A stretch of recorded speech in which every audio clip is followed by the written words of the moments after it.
الحمدللہ جماعت کے ساتھ نماز پڑھنے کا مہتو۔ اللہ تعالیٰ نے سورۃ النور کی آیت نمبر 36 اور 37 میں بیان فرمایا، فی بیوت اذن اللہ ان ترفع ویذکر فیہا اسمہ یسبح لہ فیہا بالغدو والآصال، ارتھات وہ گھر جن کے ادب و احترام، جن کے آدر اور سمان کا اور ان کے اچ کرنے کا اللہ تعالیٰ نے آدیش دیا ہے، اور جن میں اللہ تعالیٰ اپنے نام کی یاد کا حکم دیتا ہے، آدیش دیتا ہے، وہاں صبح شام اللہ کی تسبیح بیان کرتے ہیں، اللہ کی مہمہ اور گریمہ کا بخان کرتے ہیں، یہ مسلم لوگ نماز پڑھتے ہیں۔ اور فرمایا رجال لا تلہیہم، ایسے یہ نشٹھاوان ستیہ نیک مومن لوگ ہیں کہ ان کو نہیں روکتی ہے خرید و فروخت اور اسی طریقے سے بیاپار ادیوگ ان کو اللہ کے ذکر سے، نماز قائم کرنے سے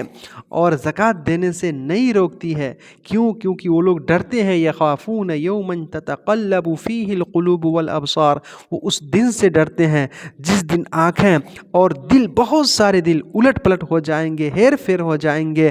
جیسا کہ پرلئی کے دن۔ تو وہ لوگ جو ہے نماز کا بڑا اہتمام کرتے ہیں، پابندی کے ساتھ جو ہے نماز پڑھتے ہیں، اللہ کے گھر میں جا کر کے، مسجد میں جا کر کے۔ عبداللہ بن عمر رضی اللہ عنہما کہتے ہیں کہ رسول صلی اللہ علیہ وسلم نے فرمایا، صلاۃ الجماعت تفضل صلاۃ الفرد ب27 درجہ، اکیلے نماز پڑھنے کے مقابلے میں جماعت کی نماز جو ہے 27 درجے زیادہ ہوتی ہے، ارتھات اس بھکت کو 27 گنا